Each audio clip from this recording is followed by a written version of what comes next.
Hey everyone और आज के इस डीप डाइव एक्सप्लेनर में आप सभी का वेलकम है। आज ना हम एक ऐसी स्टोरी ब्रेक डाउन करने वाले हैं जो शुरू तो एक बिल्कुल नॉर्मल सी ऑनलाइन दोस्ती की तरह होती है, पर उसके अंडरकरेंट्स लिटरली बहुत डीप हैं। हम इंटरनेट वाली उन फ्रेंडशिप्स, उन डिजिटल बॉन्ड्स के बारे में बात करेंगे जहां स्ट्रेंजर्स मिलते हैं, ट्रस्ट बिल्ड होता है और कैसे एक सिंगल टेक्स्ट मैसेज आपकी पूरी रियलिटी हिला कर रख सकता है। ये कहानी है सिद्धार्थ की, उसकी एक पुरानी बेस्ट फ्रेंड खुशी की और एक मिस्टीरियस गर्ल अमायरा की। सो अपना फोकस यहां ले आइए क्योंकि ये डिजिटल ट्रस्ट और फ्रेजिलिटी का एक बहुत ही रॉ और रिलेटेबल ब्रेकडाउन होने वाला है। Let's get into it. तो चलिए शुरुआत करता है सिद्धार्थ से। इमेजिन कीजिए दोपहर का टाइम है, वो अपने लैपटॉप पर बैठा बेचारा अपने असाइनमेंट्स पूरे करने का ट्राई कर रहा है, लेकिन उसका ध्यान वो बार बार अपनी फोन स्क्रीन पर जा रहा था। आप लोग सोचोगे क्यों? रीजन थी उसकी ऑनलाइन बेस्ट फ्रेंड खुशी। पिछले कुछ ही दिनों में ना खुशी का बिहेवियर बिल्कुल बदल चुका था। अब देखो, सिद्धार्थ इजीली किसी को अपना बेस्ट फ्रेंड नहीं बनाता था, पर अगर एक बार बना लिया तो उसकी हर प्रॉब्लम को अपनी प्रॉब्लम समझता था। पर अब खुशी उससे काफी दूर जा रही थी। उसे साफ फील हो रहा था कि वो किसी और नए इंसान के करीब जा रही है। लेकिन पता है सिद्धार्थ ने क्या किया? उसने उसे फोर्स नहीं किया रोकने के लिए। उसका एक बहुत ही क्लियर और ऑनेस्टली थोड़ा पेनफुल लॉजिक था। जिस इंसान का मन बदल जाए उसे पकड़कर लॉयल्टी नहीं रखी जा सकती। और बस यहीं से ना इन दोनों के बीच की वो दूरी बिल्कुल साफ नजर आने लगी। एक तरफ सिद्धार्थ है जिसने खुशी का बर्थडे स्पेशल बनाने के लिए लिटरली अपने सारे एफर्ट्स लगा दिए, और दूसरी तरफ खुशी, उसने एक नए लड़के को चांस देने का मन बना लिया था। खुशी को अब ये लगने लगा था कि सिद्धार्थ जो भी नेगेटिव बोल रहा है वो इसलिए क्योंकि वो शायद उसे पसंद करता है और मना कर रहा है, जबकि सिद्धार्थ वो सिर्फ और सिर्फ एक आखिरी बार अपनी दोस्त से ढंग से बात करना चाहता था। उसने भेजा, एक बार कॉल पर बात कर लो, और खुशी का वो ड्राई सा रिप्लाई पता है क्या था? अभी बिजी हूं, बाद में। ये एक छोटा सा सिंपल सा दिखने वाला बाद में धीरे धीरे एक परमानेंट डिस्टेंस बन गया। अब उस दिन सिद्धार्थ जेन्युइनली बहुत ज्यादा अपसेट था, तो अपना माइंड डिस्ट्रैक्ट करने के लिए वो इंस्टाग्राम खोलता है और अपने पुराने दोस्तों के एक ग्रुप में जाता है जिसका नाम था चिल वाइब। ये ग्रुप वैसे नॉर्मली बहुत लाइवली रहता था, और इस ग्रुप के कैरेक्टर्स भी ना अपने आप में बिल्कुल एक अलग ही लेवल पर थे। जैसे मानव जो ग्रुप का एडमिन है, शिव जिसको नॉन स्टॉप बकबक करने की आदत है, तान्या जो हमेशा ही दुखी रहती है, और करण अंकल जो बेसिकली एक डिसरिस्पेक्टफुल सा बच्चा है। नॉर्मली क्या होता था, सिद्धार्थ इस ग्रुप की पूरी जान होता था, एकदम फनी और थोड़ा इमेच्योर सा। पर आज सीन बिल्कुल अलग था। आज वो अनयूजुअली साइलेंट था। उसका किसी से इंटरैक्ट करने का लिटरली जीरो मूड था। पर तभी सडनली ग्रुप में एक नई नोटिफिकेशन पॉपअप होती है, एक न्यू मेंबर की entry. Amaira join the group. Amaira ने आते ही सबको एक कैजुअल हाय एवरीवन भेजा, पर ग्रुप में से किसी का भी रिप्लाई नहीं आया। अब सिद्धार्थ ऑलरेडी इतना फ्रस्ट्रेटेड और अपसेट था, उसने एक बहुत ही ड्राई और एकदम अनबदर्ड सा पहला रिप्लाई किया। उसने लिखा, सो जाओ, यहां कोई एक्टिव नहीं है। सोचिए, एक नई लड़की ग्रुप में आई और सिद्धार्थ का फर्स्ट रिएक्शन बिल्कुल कोल्ड था। उसे थोड़ी ना पता था कि उसका ये ड्राई सा रिप्लाई एक ऐसी कॉन्वर्सेशन का स्टार्टिंग पॉइंट बनने वाला है जो आगे चलकर बहुत बहुत इंटेंस हो जाएगी। पर यहाँ पर सबसे इंटरेस्टिंग ट्विस्ट पता है क्या है? उनका ये डायनामिक कितनी रैपिडली चेंज हुआ। वो जो एक ऑकवर्ड सा साइलेंस था ना शुरुआत में, वो कुछ ही देर में एक non stop super entertaining roasting session में बदल गया। सिद्धार्थ का वो पुराना फनी साइड वापस आने लगा, और अमायरा वो भी कहाँ पीछे हटने वाली थी। उन दोनों ने पूरे ग्रुप के सामने एक दूसरे को ब्रूटली बट प्लेफुली रोस्ट करना शुरू कर दिया। अमायरा सिद्धार्थ को चूहा, बंदर, गधा बुलाने लगी, और सिद्धार्थ उसे बकरी की बच्ची और गधी जैसा कुछ कुछ कहने लगा। बाकी बेचारे ग्रुप मेंबर्स बस उनकी चैट्स पढ़ते और हंसते रहते।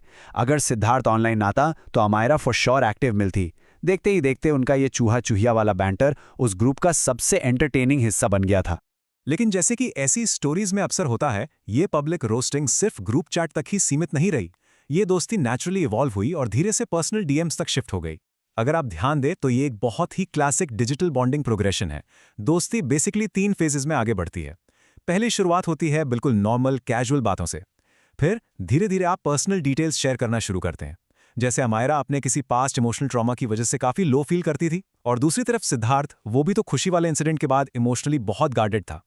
और फिर देखते ही देखते ये कैजुअल चैट्स उन डीप लेट नाइट कॉन्वर्सेशंस में बदल गई। फिर एक रात जब वो दोनों बात कर रहे थे, उनका टोन सडनली शिफ्ट होता है एकदम से। अमायरा ने ना ये चीज नोटिस कर ली थी कि सिद्धार्थ बातें करते करते अचानक से एक इमोशनल दीवार खड़ी कर लेता है अपने आसपास। तो उसने एक बहुत ही डायरेक्ट सवाल पूछा। उसने लिखा, तुम कभी कभी सडनली ड्राई क्यों हो जाते हो? ये उनकी दोस्ती का एक बहुत बड़ा टर्निंग पॉइंट था। सिद्धार्थ ने मैसेज पढ़ने के बाद कुछ देर वेट किया, बट उस रात उसने पहली बार अपनी उस इमोशनल दीवार को थोड़ा हटाया और इनडायरेक्टली अपने ट्रस्ट इश्यूज शेयर किए।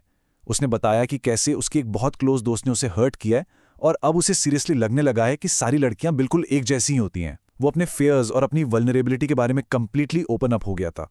अब ऐसी बात पर अमायरा का जो रिस्पॉन्स था ना, वो सिद्धार्थ के लिए बहुत बड़ी रिलीफ बन गया। उसने एकदम कॉन्फिडेंटली कहा, देखो सब सेम नहीं होती। और उसने सिद्धार्थ को रीएश्योर करते हुए एक बहुत बड़ी बात बोली, मुझे उन सब में इंक्लूड मत करो, मैं दोस्तों को चीट नहीं करती, मुझे तो बेसिकली फ्रेंड्स बनाना ही पसंद है। उसने पूरी तरह से क्लियर कर दिया कि वो किसी तरह के रिलेशनशिप्स चाहती ही नहीं है, और अगर बाय चांस कभी किसी से ऐसी बात हुई भी तो वो सिद्धार्थ से सब कुछ शेयर करेगी। वो खुशी की तरह डेफिनेटली कुछ नहीं छुपाएगी। ये बात सुनकर सिद्धार्थ ना पहली बार सच में शांत हुआ। उससे अंदर से जेन्युइनली ये फील होने लगा कि शायद ये लड़की सच में बाकियों से काफी अलग है।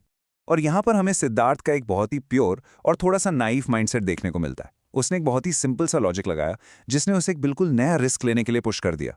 वो सोचता है कि यार अमायरा के पास तो ऑलरेडी इतने कम दोस्त हैं, जिस इंसान के पास बहुत कम लोग होते हैं वो शायद कभी लॉयल्टी ब्रेक नहीं करेगा। बस यही वो एग्जैक्ट मोमेंट था जहां सिद्धार्थ ने अपनी बाकी बची हुई सारी इमोशनल दीवारें कंप्लीटली गिरा दी।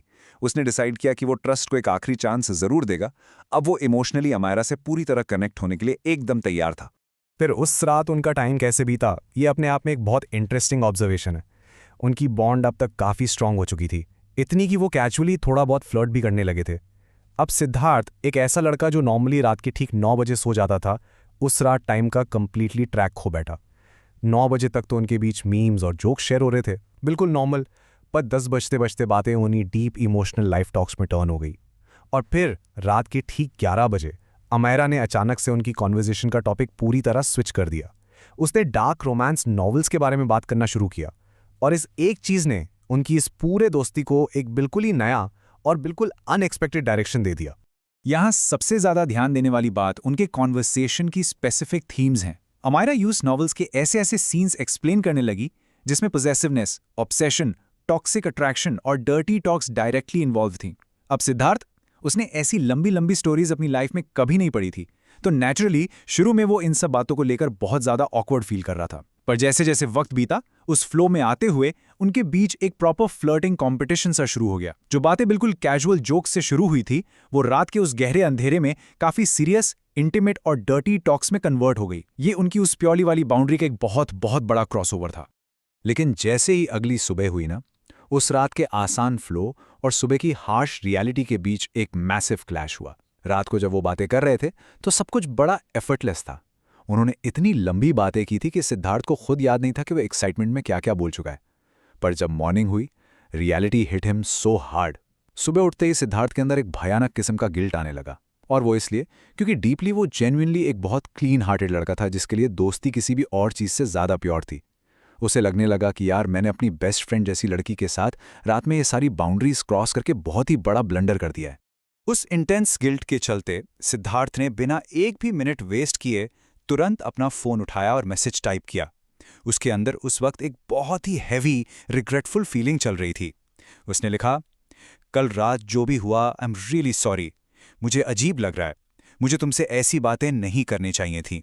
सिद्धार्थ अंदर से जेन्युइनली डरा हुआ था। उसे लग रहा था कि उसकी एक रात की बेवकूफ़ी की वजह से उसने एक ऐसी दोस्ती की प्योरिटी को हमेशा के लिए बर्बाद कर दिया है जिसमें उसने अपना 100% ट्रस्ट डाल रखा था। पर देखो, जब अमायरा सुबह उठी और उसने इंटरनेट ऑन किया तो उसने इस एंटायर सिचुएशन को एक बिल्कुल ही अलग एंगल से हैंडल किया। एक मैसेज और उसने सिद्धार्थ को उस पूरे हैवी गिल्ट को सेकंड्स में डिसॉल्व कर दिया। उसने सिंपली कहा, यार इतना ओवरथिंक मत करो, आखिर मैंने भी तो इक्वली पार्टिसिपेट किया था ना उसमें। उसने सिद्धार्थ को अश्योर किया कि ये सब बहुत नॉर्मल है, वो इन सब बातों को दिल पर नहीं लेती। और सबसे ज्यादा इंपॉर्टेंट बात, उसने एक्सेप्ट किया कि वो सिर्फ और सिर्फ सिद्धार्थ के ही साथ इतनी ज्यादा कंफर्टेबल है, इसलिए उसने ये सब बातें की। किसी और के साथ वो ऐसी बातें बिल्कुल नहीं करती। एंड लिटरली यही एग्जैक्ट चीज़ थी जो उस वक्त सिद्धार्थ सुनना चाहता था। अपनी फ़ोन स्क्रीन को पढ़ते हुए उसके चेहरे पर एक ऐसी हल्की सी सुकून भरी मुस्कुराहट आ गई थी। उसका सारा का सारा गिल्ट एक सेकंड में गायब हो चुका था। खुशी के उसकी लाइफ से दूर जाने के बाद उसके अंदर जो एक खालीपन आ गया था ना, उसे अब फाइनली लगने लगा था कि अमायरा ने आकर उस पूरे स्पेस को परफेक्टली भर दिया है। उसे अब यकीन होने लगा था कि इस बार उसे सच में कोई ऐसा इंसान मिला है जो उसे डीपली समझता है, जो उसकी फीलिंग्स को वैलिडेट करता है और जिसके सामने वो अपना एकदम रॉ, अनफिल्टर्ड सेल्फ हो सकता है बिना किसी डर के। लेकिन यहीं पर एक थोड़ा डार्क सवाल आता है क्या इंटरनेट पर एब्सोल्यूट स्ट्रेंजर्स के बीच बनने वाले ये डिजिटल बॉन्ड्स सच में इतने सीधे और सिंपल होते हैं? सिद्धार्थ को तो पूरी तरह से लग रहा था कि अमायरा का ये कंफर्ट, ये एक्सेप्टेंस सिर्फ उसके लिए एक यूनिक बॉन्ड है।